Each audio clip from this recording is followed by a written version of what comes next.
कड़ी में हमने देखा कि नियति के घेरे में माध्यम खुद को या तो अकेले पाता है या अपने मार्गदर्शक के साथ होता है वो। लेकिन मार्गदर्शक के अलावा वहाँ पे समय विशेषज्ञ भी होते हैं जो धुंधले से दिखाई देते हैं। बहुत ज़्यादा इंटरेस्ट नहीं होता माध्यमों का उनसे बात करने में, ज़्यादा घुले मिले नहीं होते वो। इसी तरह के एक केस में डॉक्टर न्यूटन जब माध्यम से नियति के घेरे के उसके अपने अनुभव के बारे में पूछते हैं तो माध्यम कहता है कि वहाँ पे मेरे मार्गदर्शक फ्यूम के साथ दो और लोग हैं। लग रहा है फ्यूम उन दोनों को बहुत अच्छे से पहचानता है। अब डॉक्टर न्यूटन उससे आगे पूछते हैं कि क्या तुम्हारे हर जीवन से पहले ये लोग दिखाई देते हैं? अरे नहीं, हर जीवन से पहले नहीं, ये लोग केवल तभी दिखाई देते हैं जब अगला जीवन कठिन होने जा रहा हो, यानी जब माध्यम को एक कठिन शरीर का चुनाव करना होता है तब ये लोग वहाँ पे उपस्थित होते हैं माध्यम की मदद करने के उद्देश्य से। अक्सर ये लोग देह के सारे विकल्पों में से छाट छूट के जो माध्यम के लिए उपयुक्त होता है केवल उसी विकल्प को दिखाते हैं। बहुत ज़्यादा ऑप्शन नहीं देते ये लोग उसके पास। इससे चीज़ें थोड़ी सी आसान हो जाती हैं। अब माध्यम तो इन समय शिक्षकों से ज़्यादा घुला मिला नहीं होता, इसलिए उनकी सुविधा के लिए वहाँ पे मार्गदर्शक होता है। एक तरह से मार्गदर्शक वहाँ पे मध्यस्थता का काम करता है। समय शिक्षक और माध्यम के बीच की कड़ी है वो।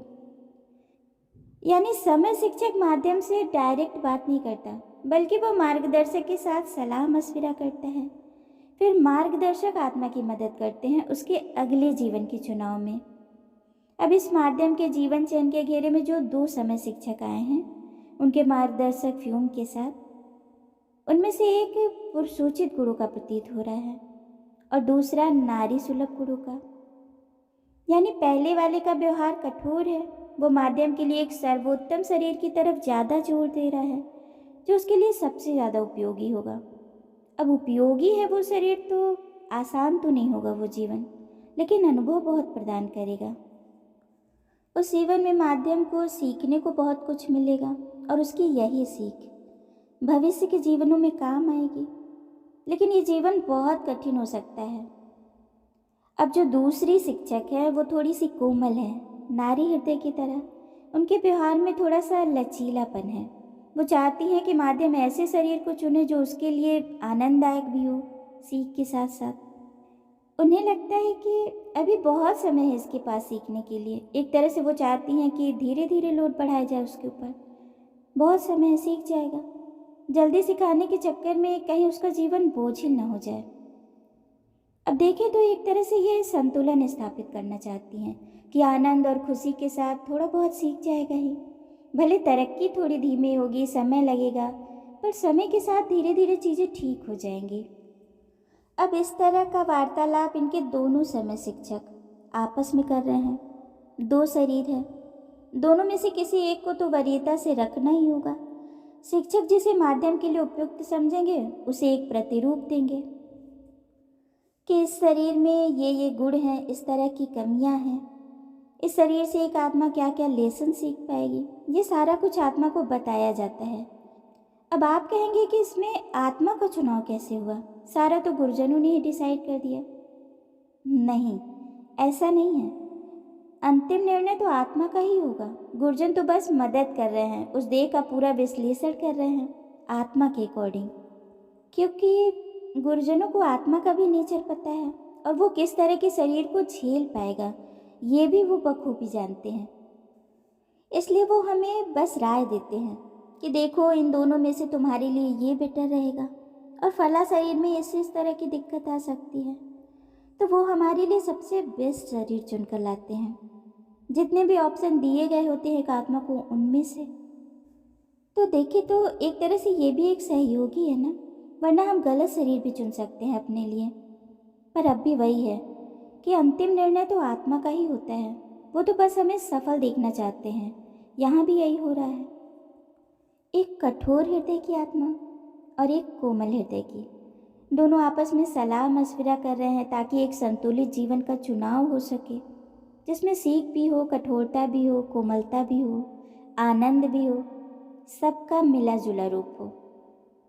आगे डॉक्टर न्यूटन कहते हैं कि ये तो अच्छे पुलिस वालों की तरह लग रहे हैं। पर पूछताछ के दौरान बुरी पुलिस की तरह क्यों दिखाई दे रहे हैं? अब पुलिस से आशय मतलब पड़ताल करने वालों से समझ लीजिए, और कोई खास उद्देश्य नहीं यहाँ पे पुलिस शब्द का। खैर, उनके इस बात पे माध्यम हंसते हुए कहता है, हाँ हो सकता है, लेकिन दोनों ही खेमों में से बीच का रास्ता निकालने के लिए मैं वकील के रूप में फ्यून के साथ रहूँगा। तो इसका मतलब है कि फ्यूम एक प्रकार का रेफरी है।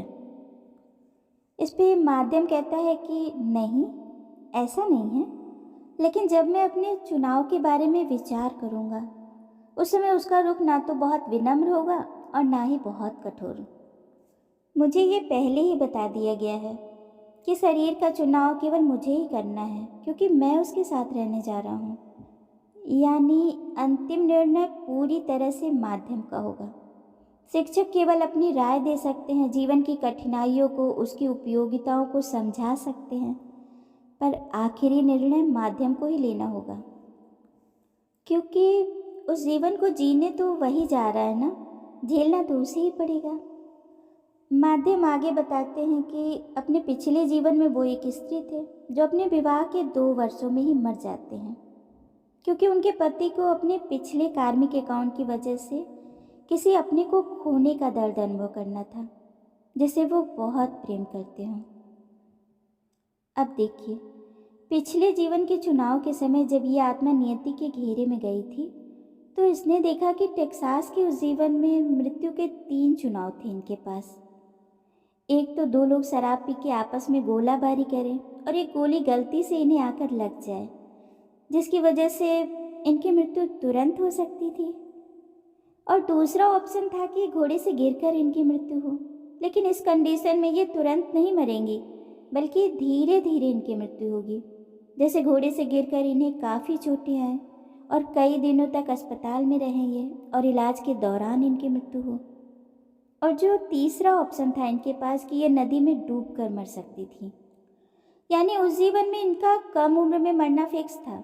अब ये मृत्यु के किस तरीके को अपनाती हैं, ये इनकी चॉइस थी। यहाँ पे एक बात और कहता है माध्यम कि हो सकता है कि मैं बच जाऊँ, लेकिन बहुत बहुत बहुत कम इसके चांस है, क्योंकि इससे फिर उस शरीर का उद्देश्य ही खत्म हो जाता है ना। उसके पति को जो लेसन सीखना था इनके ज़रिए, वो समझौता बाधित होता। ये और इनके आत्मिक साथी जो उस जीवन में इनके पति के रूप में थे, दोनों जुड़े ही इसीलिए थे। इनके आत्मिक साथी को सबक सीखने की आवश्यकता थी और ये उनकी मदद करना चाहती थी। किसी और रूप में, किसी और शरीर में जा सकती थी, किसी और रिश्ते के जरिए जुड़ सकती थी, पर इन्होंने बाकी शरीर को स्वीकार नहीं किया। पत्नी के रूप में जुड़ी इनके साथ। अब इनके सामने मृत्यु के 3 विकल्प थे। तीनों में से इन्होंने गोली लग के मरने का चुनाव किया। इन्हें गोली उस समय लगी जब ये रसद के लिए एमरीलो जा रही थी। वहीं पे एक सैलून था जहां गोलाबारी हो रही थी। उस गली को पार करते समय एक गोली गलती से इन्हें लग गई। अब ये टाल भी सकती थी, उस दिन एमरीलो नहीं जाती, लेकिन ये कहती हैं कि किसी चीज़ ने मुझे विवश किया था कि मैं ठीक अभी इसी वक्त शहर जाऊं। होनी को कौन टाल सकता था? आत्मा को पता होता है कि वो आई क्यों है। खैर, एक धाय और काम तमाम सीधे ऊपर। जब मरना ही है तो दर्द के साथ धीरे धीरे क्यों मरे? जीवन का अर्थ तो इनके युवा मरने में था ना, न कि मृत्यु के तरीके में। ये कोई भी मृत्यु चुन सकती थी। अब देखिए, हम अपनी मृत्यु तक डिसाइड करके आते हैं, सब कुछ फिक्स्ड है। जीवन, मृत्यु, हमारे आसपास के लोग, हमारे जीवन का उद्देश्य, सब कुछ।